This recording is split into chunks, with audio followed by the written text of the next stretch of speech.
You're listening to Barbell Logic, the podcast where we talk about what it means to experience strength and how you can use simple, hard, and effective strategies in training and nutrition to improve your life. It starts with meeting you where you are right now and finding lasting solutions. Welcome to the show.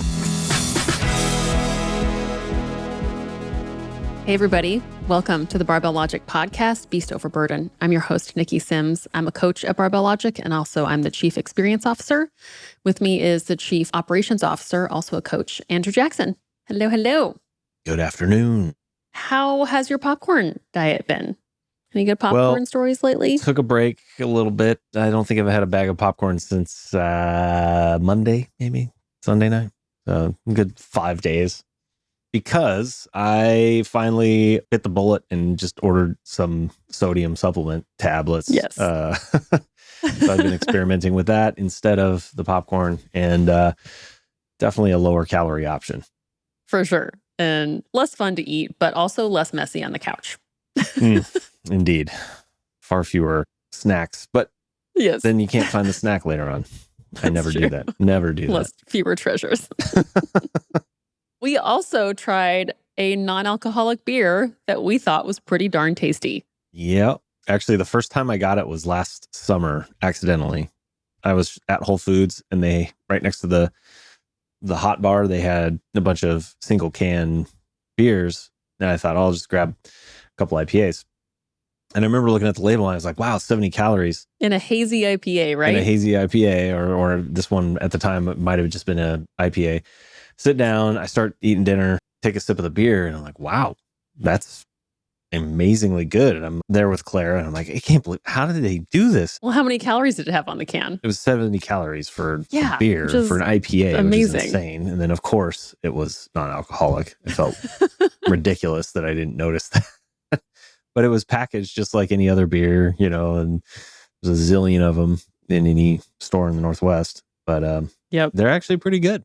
They are pretty good. I gotta say, this is not the non-alcoholic beer. I'm trying to remember the brand from back in the day. O'Doul's. On deployment in the Navy, we would have a beer day. If we were out to sea for, I think it was 3 months straight, some number, if we hit that milestone, we would have a beer day. But the beers were O'Doul's. And they would ration the number of O'Doul's that you could have. I think the most this actually sounds a lot like what we're doing now. It was like 2 or 3 O'Doul's, and people would try to it turned into a massive bargaining affair where it was like amazing. People trying to get drunk on O'Doul's, which took, I think it was like 50 beers to mouthwash would probably be more effective, I imagine. Yeah. So this is not O'Doul's. This was, I think it's called the Athletic Beer Company or something like that. Yeah. And it was neat because you even brought this up, and I've heard Brittany, our director of nutrition, guide this conversation too, but it was like, what does a beer do for us? Why is it on like a Sunday or like a day on the mountain, all of a sudden, the thing that sounds like the absolute best thing in the world is a very cold, very crisp, hoppy, delicious beer in a frosted glass? What is that doing for us? And we were trying to describe the job that it serves for us. And what did you come up with for that? Well, I think it's years of associating good times with, it's almost like Pavlovian, that when you're having a good time, you're having a beer. And so eventually it kind of flips. Beer equals good time. So, I think that it's a state change mentally. Yeah. And facilitates that kind of transition, just totally, relaxing into whatever that moment is. Yeah, same. And I love the temperature. So at least like that cold, non-alcoholic beer was delicious. Yeah. I have another client of mine actually just happened to coincidentally be trying it. And it just helps kind of scratch that itch, kind of psychologically trick you into thinking that you're doing that. And I would way rather have one of those than like Michelob Ultra or something like that. Or yes, totally. O'Doul's. Yeah. Like Michelob Ultra is like the La Croix of beer, but this is more like a diet soda of beer. Good analogy. That's a great analogy, actually. Yeah. Anyway, so I have this thought in my training and in a lot of other people's training that I've seen come to fruition after training for a long amount of time, we're not really hitting PRs. Like, there were periods in my life when I was deadlifting over 300 plates, 300 over 300 plates pounds. while drinking a 20-ounce Negroni. While drinking a 20-ounce Negroni. I've had quite a life. 3 plates, over 400 pounds sometimes. And I knew that there was more. There were PRs to be had, and very married to strength equals weight on the bar equals the whole purpose of this equals progression. And that is strength. But I am not doing that anymore. I'm not lifting 3 plates. I'm still moving weights around. And I do not believe that that means I am not strong. And there is still a reason that I can develop strength, even though I'm not seeing my charts do this. Which is the wonderful, it's an organ, I guess. At least I saw that on Instagram, of muscle tissue. Must be true. Yeah. And so I thought it was this great kind of aha moment when in my head it was like, there's more to our pitch to the world than just strength. Like, strength would be, we would measure it. We were attached to this idea of measuring it to how much external force you can create. But that's one of the expressions of having muscle. And as we've started to kind of pivot towards, being coaches and resources for people to live a long life and feel good as they live that long life, it's not about the PR charts going up as much as it is about creating and maintaining muscle. And like, that's the core of what we're after. So what do you think, Andrew, about the idea of us still pursuing strength and not being able to display increases in the PR charts?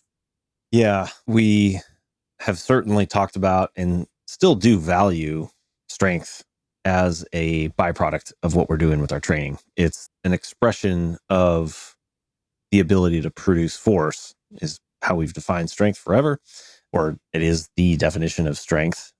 But I think there's a risk, to your point, of losing sight of the value of strength training when you no longer get the instant gratification of weight going up on the bar. That's a great hook for learning to value strength training early on, because it does that. And it's really cool. And that's just a metric to enable you to see measurable progress before the real change happens. Yeah. And in my opinion, the real change is a byproduct of gradually building muscle over time, which is, as people talk about, the physiological 401k is building strength. The currency of that 401k is muscle mass, because your ability to produce force is dependent on a combination of factors, some of them neuromuscular, your ability to generate and coordinate muscle contraction. But ultimately, the thing that's going to drive your ability to produce force up over a long period of time, once you're over the newbie gains, is going to be having more muscle mass. And that's why it slows down so much and basically tapers to a flat line towards the end of our development, because it takes a ton of stress to continue to actually build more muscle mass. And when you're in a phase, like for the most part, both of us are, I might have a couple of PRs left in me, but certainly day to day, I'm not seeing numbers going up in a lifetime PR sense. I might see them being progressing over whatever block I'm in, but that does not take away the value of strength training in maintaining muscle mass, which I think becomes a huge component of training over time, is that you are doing everything you can to build muscle mass and then everything you can to hold on to it. So each session has this weird duality of being meaningful towards that end goal, that long-term sustainable goal, but also not having meaning in the individual, like that session doesn't have meaning, but it's part of the tapestry of long-term meaning from building muscle, building and maintaining muscle. Does that make sense? I like that. Yeah, totally. Where as we started, the purpose was get PRs, get more weight on the bar. That was what we were doing. Right. And now, especially for those who are older and who have been training for a long time, it's about continuing to fill your week with bouts of resistance training so that you can support the muscle tissue, which contributes to a handful of really, positive side effects. The fountain of youth. The fountain of youth. Yeah. It sounds trite to say that, but time and time again, and of course, now that it's backed up by more and more scientific studies, it's getting more popular in the general population, but we've seen it transform lives for years, decades, and continues to help people that are well into their 80s and 90s be mobile. And it just has profound effect across a wide spectrum of health benefits and quality of life improvements that are what people emotionally experience as they go through it. And once they have strength, this almost like superhuman capability to, or what seems like superhuman capability to people, or even yourself, prior self, once you have some level of significant strength, it's unreal to people who have never done it before. Yeah. Like some specific examples that come to mind are being able to move around and do things as you age. As you age, hormones that like kind of give you more energy, help you regulate insulin, help you manage energy, and even support muscle growth, like those all go down. So if you don't have the habit and the ability to perform activities that are beyond getting up and moving around your house, it snowballs. It gets worse. Like you become more and more sedentary. Whatever muscle you had on your body is like cannibalized by the rest of your body, just being like, nope, we don't need this. I'll go ahead and chew on that. And you become this body that can't do anything anymore, which would for sure lead to depression. And when you're not as active, but you eat like you're active, then it leads to weight gain and you enter the realm of dealing with cardiovascular risk and, diabetes risk, the 4 horsemen or whatever. It also has a lot to do with your ability to like bounce back from situations. I was listening to Nikki Berman. She's our director of client experience. And she was speaking with a client who is just found out she's pregnant and she was nervous about how am I going to be able to bounce back from training? And Nikki was like, listen, you are going to be fine. You have been training for years. Giving birth is like not going to be anything. Yeah, it's going to be new, but like the idea of using your body to produce force is not new to you. And because this client has spent so many years building muscle mass, she's going to take some time off after giving birth, but then get right back into training when it's the right time. She's already created that habit for herself. She's not going to lose all her muscle. She's already made that investment. And the ability to bounce back, I think, is a really like powerful, like you said, superhuman trait that can only come from years of investment in muscle. Right. I was just having a conversation with a client today who had a pretty significant back tweak. He had one 2 years ago, and it's been a pretty long road building back slowly but surely. But over the summer, over the last winter, the last year, he was making really good progress again and starting to hit PRs and consistently at 90+% on a lot of his lifts. And then out of nowhere, I started getting the sense we probably needed to start reducing the stress, or at least spreading the stress out a few weeks back. But, he was motivated and wanted to keep going and had another hiccup, another tweak. And now he's feeling really unmotivated to train because it seems like after being near PR for so long that it's hard to really get excited about working out again because he doesn't feel like he's doing much. And I think that's a good example of another trap you can fall into if you value lifting because the numbers are going up or hitting PRs, or if you only value it because of the PRs. Because then when you're not doing that, what's your why for training? But what I tried to talk to him about was somewhat similarly, he's not giving birth, obviously, but it's a physiological setback in terms of what he's capable of doing now in this moment. But that is almost, in my opinion, what I was telling him, as important, if not more important period of time to find ways to get training back into your routine as a habit. Because as we saw through the pandemic and research supporting this more and more, that you can maintain your muscle mass with significantly lower intensity than is required to build new muscle mass. So, whatever you can do in between those periods of time, whether it's a life circumstance or an injury, whatever reason you're not able to go in and hammer PRs, you can still get from a muscle retention perspective and a long-term investment in your quality of life, a ton of value out of that training. So much, so much.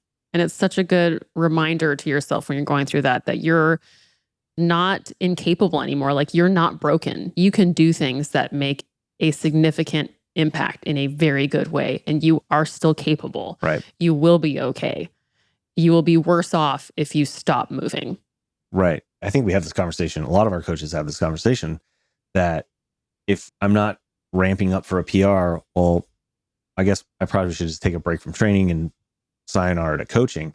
Right. But those are often some of the times, in my opinion, where having somebody who's experienced those kinds of setbacks and has tools and strategies for working through them, working around them, modifying training, adapting training to whatever the limitations are, is even more important. Because if you only know how to do your 4 main lifts and maybe some accessories when things are going well, then you're stuck feeling like you can't do much. But there's, so many different ways you can modify your training, as you have recently, and even help facilitate whatever that recovery or rehab is that you need to go through until you can get back to weights that you feel like you're doing something. Yeah. What modifications are you making right now to try to load your muscles up as much as you can without doing some of those main lifts at a weight that you feel like are much? Do a lot of belt squats, a lot of leg press, and then a lot of upper body lifts, high reps in pretty much every angle I can attack the upper body. So getting tonnage, getting lots of tonnage in, getting lots of reps in, still pushing the level of difficulty in many ways. And it's totally working. Yeah. And now you are able, it's been a while now, but your weights on the main lifts are starting to kind of get back up into not quite training loads of years past, but kind of starting to get close to them. My squat is over 50% of my 1RM. There you go. So that's exciting. It's almost just a light day. Deadlift will come soon enough. But pain-free, right? Yeah, and I'm feeling good and it's exciting. And I'm more enjoying that the lifts feel good than feeling embarrassed that they're so light. It's more like, man, this deadlift felt great. And that's awesome. It's not like, oh, it should feel like this. Right. Right. It's so hard to have that moment in training where you're like, this feels heavier than it should. Ooh, yeah. Like, I hear that a lot. I've said it a lot. And it's just like, you know what? When you can get on the other side of that phrase, it feels good. Yeah. I still have that internal conversation with my deadlift. I'm past that, like squat, bench, press. Those all feel like they're at weights that they quote unquote should be with where my training and where I feel like I just expect myself to be at.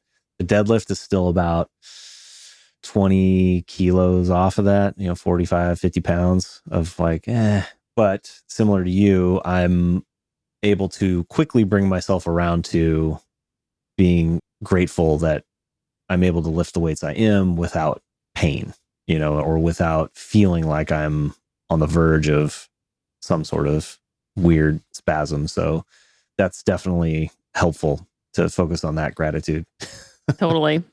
And another vein in the thought of being thankful for things, like if you get injured and you change your training or stop training and your eating isn't really controlled, it's a lot easier to gain body fat. And when you have more muscle, I think you are able to control body recomposition at a much higher level. And imagine if you got hurt, stopped training, and then you got fat. Like, no thanks. Like, that to me sounds awful. I always had a close relationship with like eating and training, sometimes in a not healthy way where it was just like long ago where it was like, oh, well, I have earned this food now. Like I can eat this food because I worked out so hard. And now it's much different. But like you can still train without, getting PRs all the time, build muscle, and you have much more control over how you want to lose weight or gain weight. Like if you want to look like you lift, you can look like you lift without actually lifting heavy if you keep building muscle. And I think that's another one of those big things to be able to take with you in life before it gets harder and harder to manipulate that. The big one for me that has been relatively recently validated pretty extensively is that the old saying that your metabolism slows down as you age is now pretty clearly understood to be most likely due to the loss of muscle mass that occurs as you age. And the amount of effort that it takes to maintain that muscle mass increases, like you said earlier. So really what we're experiencing as we age isn't our metabolism changing, unless you count the fact that it's that we our basal metabolic rate is lower due to having less expensive tissue, namely muscle mass. Whether you're carrying more body fat than you want or you are at the body fat that you like, whichever state you're in, maintaining or achieving your nutrition related goals or your body composition related goals, I should say, which are dependent on nutrition, is just going to be harder with less muscle mass. The more muscle mass you have, easier it's going to be to, defluff, as we've talked about, or to go on a deficit. Your number is going to be higher. The number of calories you can eat and be in a deficit will be higher if you have more muscle mass. So everything from a body composition standpoint becomes, I don't want to say easy, but it's less difficult to manage than if you have less lean mass on your body. Totally. And you get to be more of it feels like more of being on the same team as your body, or even being able to understand what's happening than the mindset of this is happening to me, which is a really tough one. So does that mean strength doesn't matter? Well, do we need to define strength again? The ability to produce force on an external object. Well, I think it goes back to the, why we use barbells. Like the reason we use barbells as the core of our training is because they're so freaking efficient and effective. Right. And yes, we need to use the tool of measuring progress as much as we can. Like, why not take advantage of the opportunity to increase PRs? Absolutely. Right. Yeah, I don't think we've talked ourselves out of our mission in that sense. It's more of like, what happens when you've been lifting for a long time? Like, what are your expectations really? Like, we know what the curve looks like. What did you think the real life of that curve looks like? If you zoom in and zoom in and zoom in, what are the workouts like? And this is what it is. It's doing what you can to build and maintain your muscle. And that can involve more than barbells. In a simple, hard, effective way. Yep. Right. Even the other day when you're having one of your upper body day sessions and we're at the Globo gym and it's like impossible to find. And even this isn't a machine example, but if you pull the thread on this idea, you really quickly get back to doing barbell training. But anyways, so you're looking for tricep push down and you wanted to do the rope. Wanted the rope. You wanted to use the rope attachment as was programmed. And there was a cable machine that came open, but the rope was not available because all the ropes are literally 4 bros using the ropes for various curls and press things. I asked you, well, what if we just grab the single cable, do single arm pushdowns? Still training the triceps. And what'd you say? I said, I don't want to do 8 sets of 15 reps. I'll be there all day. Because you were programmed 4x15 using both arms. Yeah. And you didn't want to do 8x15. So perfect illustration of why we love barbells so much and big compound movements, because you can train a ton of muscle mass in one exercise. Now, are you going to optimize muscle mass or hypertrophy for all of those muscles? No, you're not. And eventually you might need to add in some accessories or some machines if you're trying to grow muscles in a particular area that's not constrained, or what the thing that's limiting your deadlift or your squat or whatever. However, as I said, if you only need to be training a certain percentage of your max ability for a certain muscle to maintain, what's a great way to train a ton of muscle at potentially, sub-maximal or even sub-hypertrophy levels of stress? Do them all at the same time with one bar. Brilliant. That you don't have to move around and do a bunch of different things or do one side then the other. We've been preaching that for years, but I think it's still worth using strength as a means of quantifiably measuring the product of your training or the output of your training, even over short windows of time or after resets, because you're probably not going to go in and do a biopsy of your quadricep to see if you're driving hypertrophy, right? We had this conversation on the Slack channel with a few coaches where I kind of asked this question, like, is hypertrophy, is muscle mass really what we're trying to drive? And it's like, well, yeah, ultimately, but how are you going to measure that? The beauty of strength, and it's certainly what appealed to me initially, is that you're not looking in the mirror. You're not valuing abs, or whatever relatively superficial thing you can see in the mirror. You're not obsessing about that. And it's quantifiable in an immediate way that you can dose, you can titrate and find the useful weight. But it's still only a metric. It's still only an observable thing that represents the meaningful thing that you're trying to get out of your training, which underneath it all, I think, is the muscle mass. Yes. Right underneath your skin. I love it. I love muscle. It's the best. One of my favorite organs. So do you find yourself constantly motivated by that? Or is it still a challenge sometimes to want to go in and build muscle mass?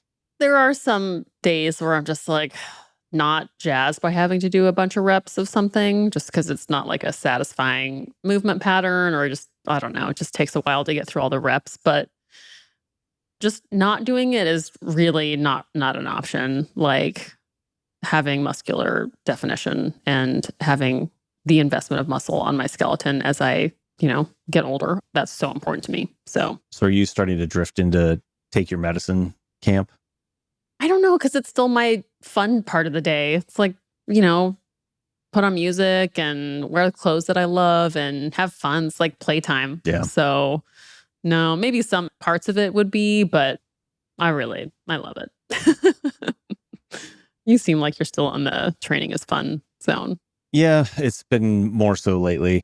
There's days where I think that I enjoy it more with a mindset of doing the work to maintain muscle mass. It still has to be hard and relatively close to failure, 1 or 2 reps from failure, pretty much whatever exercise I'm doing. The more compound and skill oriented lift, the further away from failure that I aim for. But the more isolated or smaller, less low skill movements, I push to failure pretty much all the time. And so I don't get wrapped around the axle about exactly what the weight is on the bar or even what the exercise is. But I still feel like I'm doing something useful and that it's meaningful to my training. And I've noticed what's interesting about that mindset is that, again, no individual day really stands out as super important. I just don't get wrapped around the axle about whether it was a quote unquote good session. So I'm able to have fun with it, I think, again, a little bit more. And simultaneously, I have more breakout sessions where they are a quote unquote good session, but I'm not attached to either one needing to happen on any particular day. It's just that I notice that mindset enables more quote unquote good days, which maybe that's just a psychological trick that because I'm not looking for them, it feels like it's happening more often. Yeah. But it's just sort of more of a workman-like kind of attitude. I'm going to show up. I'm going to do what I can to the best ability. It's going to be hard because I'm not beating myself up the whole time about the should wait. I think it just makes training more consistently fun part of my day for sure. It's good. And I think that's also important to have when training looks different over time, is like keep that a fun part of your day, because maybe you'll keep needing that.